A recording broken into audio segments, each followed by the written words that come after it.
굿TV 시청자 여러분들, 천세종 목사입니다.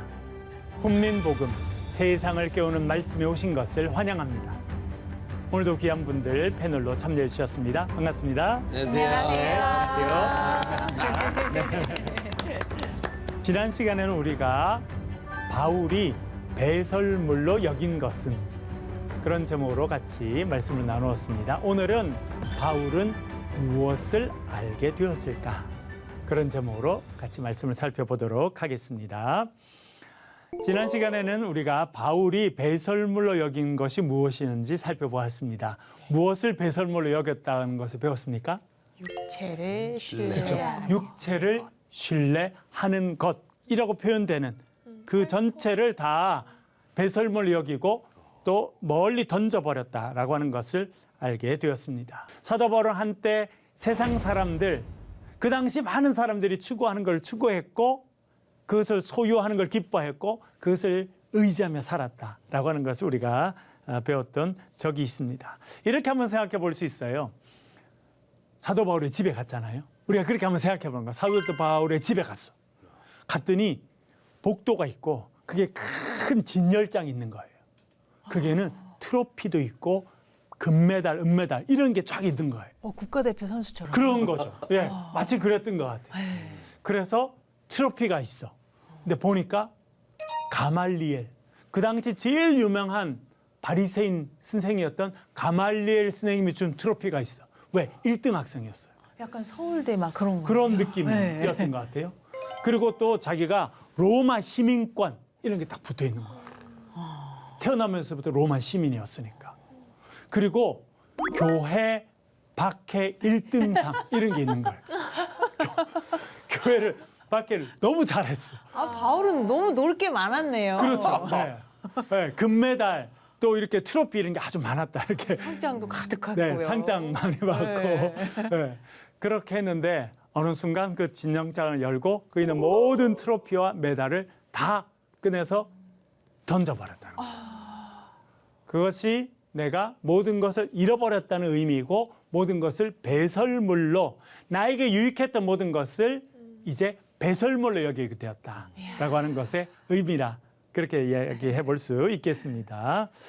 그렇게 따지면 그는 이제 완전히 새로운 생각을 하는, 새로운 삶을 살아가는 새로운 존재가 되었다. 그렇게 생각해 볼 수 있겠지요. 그것을 잘 표현하는 것이 고린도후서 5장 17절인데요. 사도 바울이 이렇게 표현해 주고 있습니다. 한번 읽어보겠습니다. 장혜원님. 그런즉 누구든지 그리스도 안에 있으면 새로운 피조물이라. 이전 것은 지나갔으니 보라 새 것이 되었도다. 아멘. 네. 사도 바울이 말하죠. 누구든지 사도 바울뿐만 아니라 우리 모두도 그리스도 안에 있으면 새로운 피조물이 된다는 겁니다. 마치 어린아이가 새로 태어나는 것처럼 새로운 존재가 된다. 새로운 삶을 살게 된다. 그렇게 말합니다. 그래서 이전 것은 지나갔어. 이전에 중요하게 생각했던 것 다 가치가 없어지고 이제 새로운 가치를 추구하는 인생이 되었다. 그렇게 말해주고 있습니다. 그것이 예수 그리스도 안에 일어난 변화인데요. 그는 또 이렇게 고백합니다. 3장 8절 한번 읽어보겠습니다. 김진님. 또한 모든 것을 해로 여김은 내 주 그리스도 예수를 아는 지식이 가장 고상하기 때문이라. 내가 그를 위하여 모든 것을 잃어버리고 배설물로 여김은 그리스도를 얻고. 아멘. 아멘. 지난번 강의 때도 말씀드렸습니다만 여기서 잃어버린다, 모든 것을 잃어버린다라고 하는 것은 어떻게 한다는 거라고 말씀드렸어요? 반지를 빼서 탁 던져버리고. 네. 더 이상 이것은 사랑의 증표가 아니야. 이것은 기만과 배신의 상징이야. 그러면서 이제 탁. 바다에 던지면 다시 마음 변해도 찾으러도 못 그렇죠. 가겠네요. 그래서 일부러 이제 바다에 쓰레기통 넣으면 나중에 뒤질 수 있기 때문에 둘째 기본 날 바다에. 막 쓰레기통 뒤지고 있는. 그렇죠. 그게 이제 버리는 거예요. 완전히 이별하는 거. 그것이 잃어버리는 것이고 배설물로 여기는 것인데요. 그렇게 했던 이유가 있습니다. 이렇게 말하는데요. 모든 것을 해로 여김은 내 주 그리스도 예수를 아는 지식이 가장 뭐하기 때문이다? 고상하기 때문이다. 그렇게 말합니다. 그럼 저희 고상한 사람들인가요? 우리가 고상한 사람들인가요? 이상하게 살아야 되는데. 네. 어렵다, 어려워. 사도 바울이 이전 것 중요하게 생각했던 것, 나의 자랑거리를 다 버릴 수 있었던 것은 그것보다 훨씬 더 중요한 가치를 발견했기 때문입니다. 그래서 그는 그것을 이렇게 말하죠. 가장 고상하다. 고상하다라고 표현된 헬라어 단어가 있는데요. 네. 휴페리코라고 하는 단어입니다. 휴페리코. 무슨 뜻이냐면 압도적인 가치를 가진다. 그런 의미를 갖고 있습니다. 압도적인 가치를 갖고 있기 때문에 비교 자체가 불가능하다. 라고 하는 의미를 여기서 갖고 있습니다. 가장 고상하다고 번역된 것은 그런 의미예요. 제가 어릴 때 시골에 살았습니다. 저희 집에 전기가 안 들어왔어요. 믿든지 말든지. 그 시절에. 예, 제가 어릴 때. 왜냐하면 거제도 조그마한 섬에서도 더 시골이었기 때문에 전기가 안 들어왔어. 근데 가족들이 어디 밖에 나갔다가 집에 오면 전기가 없으니까 깜깜해. 그러면 제일 먼저 뭘 해야 될까요? 조를 켜요. 아, 그렇죠. 촛불을 켜기 전에 뭘 켜야 돼요? 기도해요. 기도해요. 뒤에 불을 뒤쳐서. 촛불을 켜기 위한 전 단계가 있어요. 그게 뭐예요?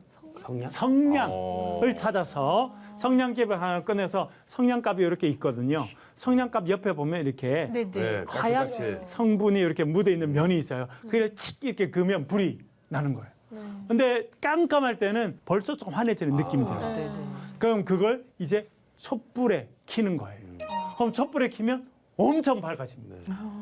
그런데 하나 더 하자 오늘은. 그래서 촛불을 2개 켜. 방 이쪽과 저쪽에 촛불을 2개 켜. 그럼 완전 환해요. 횡재한 날이군요. 네. 너무너무 환해. 그래서 참 저녁에도 이렇게 밝으니까 너무 좋다 하고 잠이 듭니다. 그 다음날 일어났어요. 아침에 해가 떴습니다. 그러면 촛불은 어떻게 돼요? 밝지 않아요. 비교할 수가 없죠.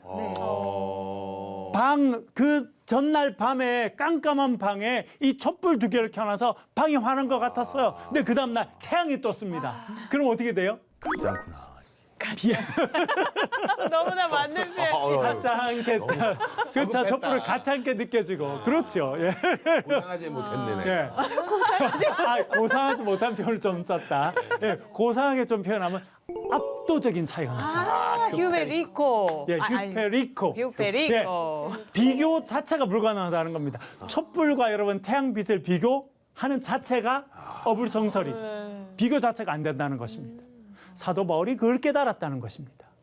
내가 예수 그리스도를 발견하게 되고 예수 그리스도 안에서의 참된 가치를 깨닫게 됐더니 이전 것은 비교 자체가 불가능하다는 거예요.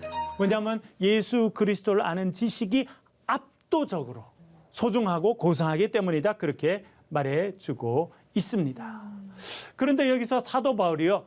예수님을 그냥 예수님이라고 표현하지 않고 앞에 여러 단어를 붙여서 예수님을 표현하는데 이것이 그가 예수 그리스도 안에서 발견하게 된 가치입니다. 그리고 이전 것을 압도적으로 비교할 수 없는 것으로 그렇게 배설물 여길 만한 것으로 생각하게 된 이유가 여기 있는데요. 예수님을 뭐라고 표현합니까? 내 주 그리스도 예수라고 표현합니다. 그렇죠? 예수님 앞에 붙어 있는 첫 번째 단어는 그리스도라고 하는 단어입니다. 그리스도. 여러분 들어보셨죠? 그래서 우리는 늘 예수 그리스도라고 말하는데 예수님이 이름이고 그리스도는 칭호입니다. 그리스도라고 하는 칭호가 어디서 왔느냐면 메시아라고 하는 단어에서 왔습니다. 이스라엘 백성들은 오랫동안 고난을 많이 겪었어요. 그런 면에서 우리 한민족이랑 이스라엘 민족이 비슷한 게 많아요. 나라가 작아요. 그래서 외침을 많이 받았어요. 심지어 이스라엘 백성들 주전 586년에는 바벨론에게 멸망해가지고 그 백성들이요 굴비 엮이듯이 손발이 묶여서 끌려갔다니까요. 그리고 나중에 돌아오게 됩니다. 그런 오랜 고통을 받으면서 이 사람들은 어떤 생각을 가지게 되냐면 언젠가 하나님의 때에 우리를 구원해 주실 메시아가 오실 것이다. 그래서 그 메시아는 구원자이시다 라고 생각했습니다. 근데 그 메시아는 약간 정치적인 그런 존재를 많이 생각하는 그들이 거죠? 생각했던 메시아의 대표적인 모습은 다윗이었다고 생각됩니다. 네. 다윗 왕. 예. 다윗이 일어나서 블레셋과 옆에 있는 나라들을 쫙 이렇게 복속시키고 그렇죠? 네. 화려하게 개선 장군으로 돌아오고 그래서 약소 민족이었던 자기들에게 자부심과 힘을 줬던 그런 다윗 왕을 생각하면서 다윗 왕의 후손 가운데서 메시아가 나올 것이다. 네. 그렇죠? 다윗의 이미지가 있기 때문에 네네. 다윗의 후손 가운데 메시아가 올 것이다라고 생각하고 기대하고 살았습니다. 그런데 이 메시아라고 하는 단어를 헬라 말로 옮기게 되면 그 단어가 크리스토스가 됩니다. 크리스토스. 그래서 그것을 우리가 그리스도라고 그렇게 말합니다. 그러니까 여러분 그리스도 예수 할 때 그리스도는 누구라는 뜻입니까? 예수님이 메시아, 구원자라는 뜻이라는 거예요. 나를 구원해 주시고 우리의 민족을 구원해 주실 구원자이신 분이 예수님이다. 그 의미를 가지고 있다는 것입니다. 그 앞에 보면 또 어떤 단어가 나옵니까? 그리스도 앞에 주라는 단어가 나오죠. 주. 주인. 그렇죠. 주인. 네. 이 주라는 단어는 헬라 말로 퀴리오스라고 하는 단어입니다. 퀴리오스. 언제 쓰느냐면 하인이 주인을 부를 때 주인님 이렇게 부르죠. 그럴 때 퀴리오스라고 불렀습니다. 마스터죠. 나의 주인님. 그리고 왕을 부를 때도 우리의 주인님. 그렇게 해서 퀴리오스라고 하는 단어를 사용하기도 하였습니다. 그래서 자기의 삶의 주인이라는 거예요. 예수 그리스도는 누구시냐? 나의 삶의 주인이다라고 하는 표현을 여기서 해주고 있습니다.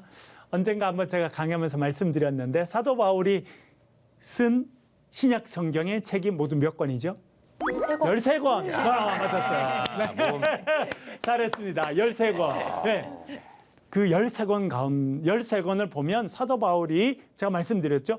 13권 모두 다 자기 이름을 제일 먼저 쓴다고. 네. 예, 바울, 나는 이렇게 시작합니다. 그런데 자기를 소개하면서 제일 많이 쓰는 표현이 있습니다. 자기 이름 외에 그 단어는 아포스톨로스라고 하는 단어입니다. 사도라고 하는 뜻. 예, 9번을 사용합니다. 그 다음으로 자주 사용하는 단어가 있는데 둘로스라는 단어입니다. 종이라는 뜻입니다. 종. 그러니까 자기를 종이라고 말했어. 그런데 종이라는 단어를 쓸 때는 반드시 같이 쓰는 단어가 있습니다. 그것이 뭘까요? 예수 그리스도입니다. 그러니까 나를 종이라고 소개할 때 그는 반드시 나는 종이지만 인간의 종이 아니라는 것을 이야기하는 거예요. 나의 주인은 꼭 한 분이신데 그분이 그리스도이신 예수님이시다. 그렇게 표현하고 있습니다.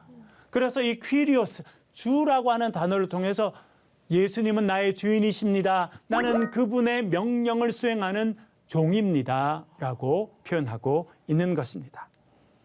또한 세 번째 보면 주 앞에 어떤 단어가 붙어 있습니까? 내 주. 어떤 의미예요? 나의 주님이라는 거예요. 여러분, 이것은 쉬운 표현 아닙니다, 사실은. 여러분, 예수님께서 왜 십자가에 달려 돌아가셨어요? 우리의 죄 때문에. 우리의 죄 때문에. 네. 구원하시려고. 죄 많은 이 인간들 때문에. 라고 우리가 쉽게 생각합니다. 그렇게 말하는 것이 맞습니다. 그런데 사실은 우리가 예수 그리스도를 인격적으로 경험하고 나면 마치 다메섹 도상으로 올라가다가 예수 그리스도를 만나고 완전히 변화된 이 바울의 입에서는 예수님을 어떤 주님이라고 표현하냐면 우리의 주님이시기도 하지만 특별히 나의 주님이라는 거예요. 나의 주님. 그래서 어떤 고백이 있느냐면 예수님의 십자가에 달리신 것은 누구 때문이라는 겁니까? 나.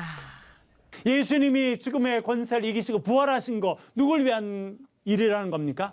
그래서 나의 주님이다. 그렇게 고백해주고 있습니다. 내 주 그리스도 예수를 아는 지식, 가장 고상한, 그래서 다른 것과는 절대 비교 자체도 불가능한 압도적으로 중요한 가치, 그것이 내 주 그리스도 예수를 아는 지식이다. 그렇게 이야기해주고 있습니다. 여기서 지식이라는 단어가 나오고 있는데요. 여러분, 지식 하면 여러분 뭐가 떠오르십니까? 지식은 뭘로 배우는 거예요? 뭘로 알게 되는 거예요? 공부. 새벽 2시에 서울대 가는 그런 자랑할 만한. 그렇죠. 그렇게 자랑할 만한 하면 지식을 어디서 배워야 돼요? 책에서. 또 요즘 학원에서 이렇게 배우게 되는데 여기서 사도 바울이 말하는 지식은 그것하고는 상당히 다릅니다. 머리로, 교과서로, 학교에서, 학원에서 배우는 그런 지식하고는 다릅니다. 구약 성경에서 알다라고 하는 그리스도를 아는 지식이죠. 여기서 알다라는 단어가 나오고 있습니다. 주 예수 그리스도를 아는 지식. 이 지식은 예수 그리스도를 아는 지식이라는 거예요. 여기서 알다라는 표현이 나오는데 히브리어로는 야다라고 하는 단어를 쓰게 됩니다. 예. 자, 여기에 창세기 4장 1절 읽어보겠는데요. 여기에 히브리어로 보면 야다라고 하는 단어가, 알다라는 단어가 들어가 있는데 우리말로는 뭐라고 번역됐는지 한번 읽어볼게요. 찾아보시길 바랍니다. 주혜님 천천히 읽어보아 주시고 여기에 이 단어가 어떻게 번역됐는지 한번 생각해 보겠습니다. 아담이 그의 아내 하와와 동침함에 하와가 임신하여 가인을 낳고 이르되 내가 여호와로 말미암아 득남하였다 하니라. 아멘. 아멘. 여기에 알다, 야다라고 하는 단어가 쓰였는데 어디 나오나요? 안 나오네요. 안 나오죠. 네. 우리 아나운서 분께서 이렇게 매같이 딱 찾아봐도 안 나오죠. 안 나와요. 그러면 이 알다라는 뜻의 야다는 어떤 단어로 번역됐을까요? 그냥 제 하나 찍어보면 느낌이 찍어보면 동치마매 같아요. 네. 잘 찍으셨어요. 네. 뭔가 관계, 그렇죠. 알아가는 게 약간 관계에 있으니까요. 그러니까 이 유대인들이 생각했던 알다라고 하는 개념은 헬라인들이 생각하는 것과 많이 달랐습니다. 헬라인들은 지식으로, 머리로, 대화를 통해서 선생님한테 학교에서 학원에서 배우는 그 지식을 생각했습니다. 그래서 알게 되는 것을 생각했어요. 근데 유대인들은 알다는 단어는 전혀 다른 개념이었습니다. 여기서 아담이 그의 아내 하와와 동침했다 이렇게 표현되어 있는데 원어 그대로 표현하면 아담이 그의 아내를 알았다. 야다가 여기서 쓰입니다. 그러니까 여기서 유대인들이 생각하는 안다는 것은요, 머리로 아는 게 아니에요. 이성으로 아는 게 아니에요. 그렇죠. 마음으로 아는 거예요. 경험을 통해서 아는 겁니다. 그래서 관계를 형성해 가면서 알게 되는 거고 알게 되면 관계가 형성이 되는 거예요. 그런 의미에서 안다라고 하는 것입니다. 그럼 약간 시간의 개념하고는 살짝 다르네요. 왜 우리가 그렇죠. 뭐 계속 지식을 알아갈 때는 많이 공부할수록 그렇죠. 많이 알아지잖아요. 네. 근데 이거는 어떤 순간적으로도 알아갈 수 있는 네, 거네요. 그렇죠. 네. 그 사람을 인격적으로 만나고 체험하고 부딪혀서 어떤 특별한 관계가 형성되면 나는 그 사람을 안다 이렇게 말한다는 거예요. 사도 바울이 여기서 내 주 그리스도 예수를 아는 지식이라고 말할 때 그 알다라고 하는 것은 이 히브리적인 암이었다는 겁니다. 그래서 이거는 머리로 안 게 아닙니다. 그는 어떻게 예수를 알게 됐습니까? 어디서 알게 됐습니까? 다메섹에서. 예수님께서 나타나셨죠? 네. 그분의 목소리를 들었죠? 그분을 느끼게 됐죠? 그러면서 알게 됐다라고 하는 것을 말해주고 있는 것입니다. 그렇게 알게 된 예수님은 다른 어떤 것과는 비교 자체가 불가능한 압도적인 가치를 가지고 있는 분이고 그분을 아는 것은 그런 의미다. 그렇게 말해주고 있는 것입니다. 우리 3장 9절에서 이렇게 고백하는데 한번 읽어볼게요. 장혜원님. 그 안에서 발견되려 함이니 내가 가진 의는 율법에서 난 것이 아니요 오직 그리스도를 믿음으로 말미암은 것이니 곧 믿음으로 하나님께로부터 난 의라. 아멘. 사도 바울은 자신을 어디서 발견했다 또 발견하려고 한다라고 이야기합니까? 그 안에서. 그가 누구입니까? 그리스도. 예수 그리스도죠. 여러분, 사실은 여러분 자신을 어디서 발견하는가 대단히 중요합니다. 여러분 옛날에 나왔던 좀 전에 나왔던 그 애니메이션 영화 니모를 찾았어. 아시죠? 여러분? 그 영화를 너무 좋아해서 어떤 사람이 그래서 그 수중 장비를 하고 바다에 들어간 거예요. 갔더니 정말 바다에서 니모를 만났어. 갑자기 니모가 하는 이야기가 들리는 것 같아. 그리고 자기도 뭔가 이렇게 이야기하는데 걔랑 소통이 되는 것 같아. 그런 바다 생물들과 소통함을 통해서 자기가 막 희열이 느껴지고 너무 좋은 거예요. 바다 안에서 자기 자신의 가치를 발견하게 된 것입니다. 그러면 그런 일을 하는 게 좋겠죠. 네. 제가 1월 달에 에티오피아에 갔는데요. 그 많은 사람들 가운데 복음을 전하는 선교사님들을 만나게 됩니다.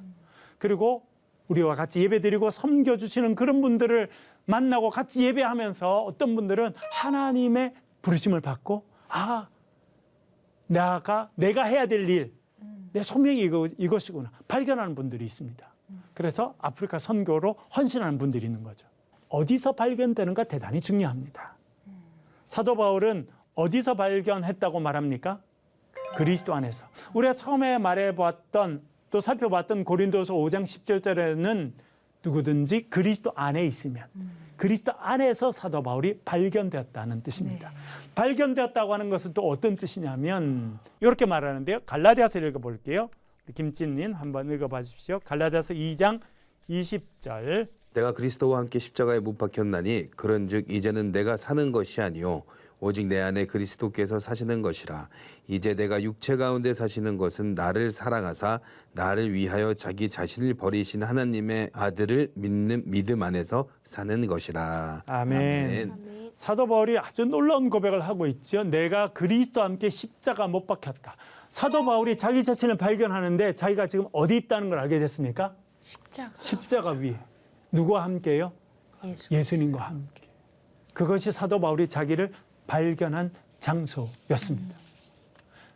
예수님이 십자가에 달리셨는데 자기가 영적인 눈을 뜨고 보니까 자기 자신이 십자가 위에 예수님과 함께 못 박혀 있다는 것을 깨닫게 되었다. 그렇게 말해주고 있습니다. 이것이 예수님과 신비로운 연합입니다. 조금 어려운 개념입니다만 예수 그리스도와 신비로운 연합을 그는 경험하는 거예요. 그래서 내가 예수님 안에, 예수님이 내 안에 있음을 경험하게 되는 그런 모습을 표현해주고 있습니다. 그리고 그가 발견한 것이 있습니다. 그것은 무엇이냐면 내가 발견한 것은 나를 위하여 자기 자신을 버리신 하나님의 아들을 믿는 믿음 안에 살고 있는 자기를 발견했다는 거예요. 발견한 곳이 두 가지죠. 하나는 어디서 발견했다는 겁니까? 십자가 위에서. 또 다른 하나는 어디서 자기 자신을 발견했어요? 예수 그리스도를 믿는 믿음 안에서 자기를 발견하게 되었다. 그렇게 말해주고 있습니다. 그러면서 이렇게 이야기하는데요. 9절 한번 읽어보겠습니다. 여기서 또 대조되는 두 가지가 있는데요. 무엇인지 한번 살펴보면서 읽어볼게요. 주혜님.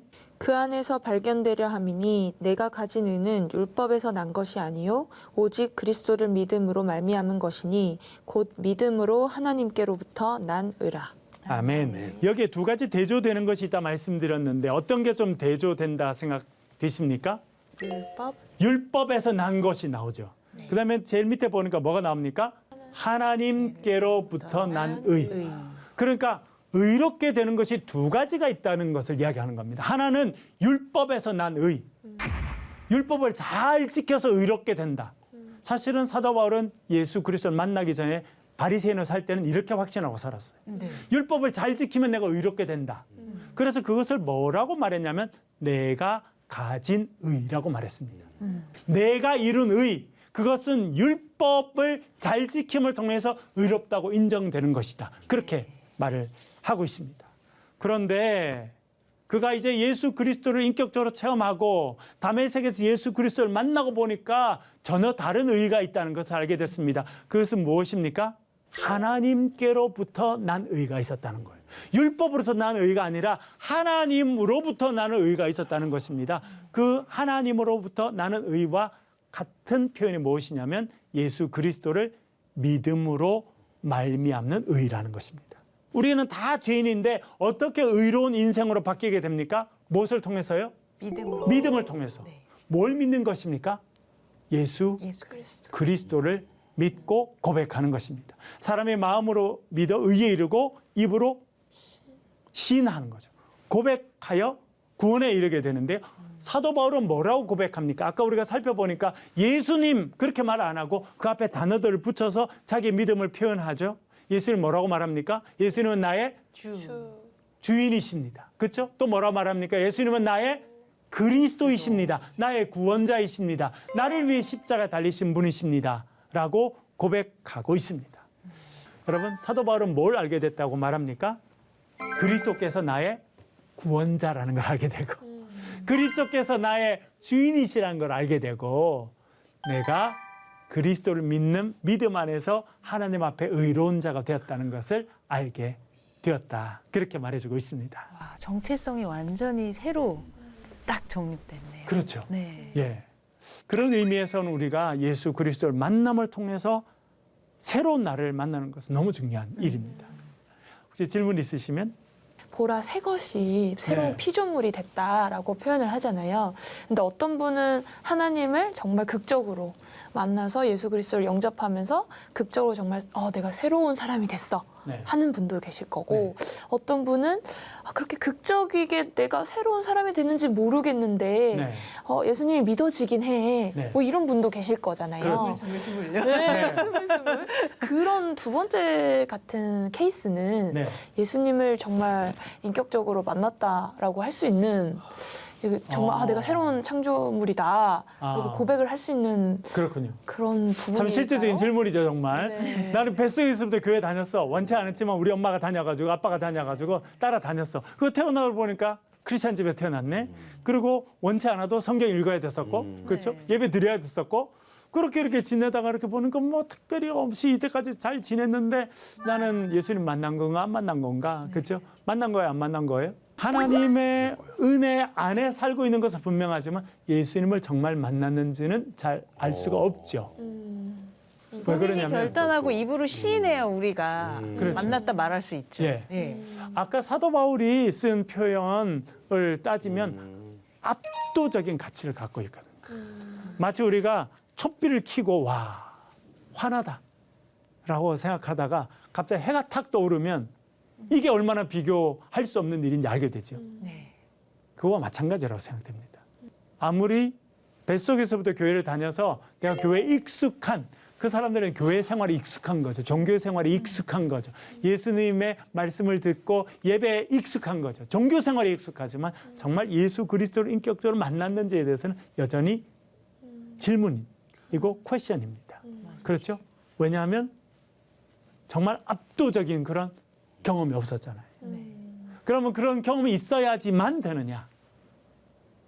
그건 조금 더 생각해 보겠습니다만 저도 사도 바울이 오늘 쓴 가장 고상하다라고 표현했을 때는 그는 압도적인 가치를 가져서 이전 모든 것을 탁 던져버리고 배설물로 여기고 쓰레기통에 집어넣을 만큼의 변화는 예수 그리스도를 만남을 통해 생겼는데 그런 극적인 변화가 내 삶에 전혀 없고 그냥 비슷하다. 그거는 본인이 많이 생각해 봐야 될까 봐요. 감사합니다. 오늘은 바울은 무엇을 알게 되었을까 그런 제목으로 공부를 하였습니다.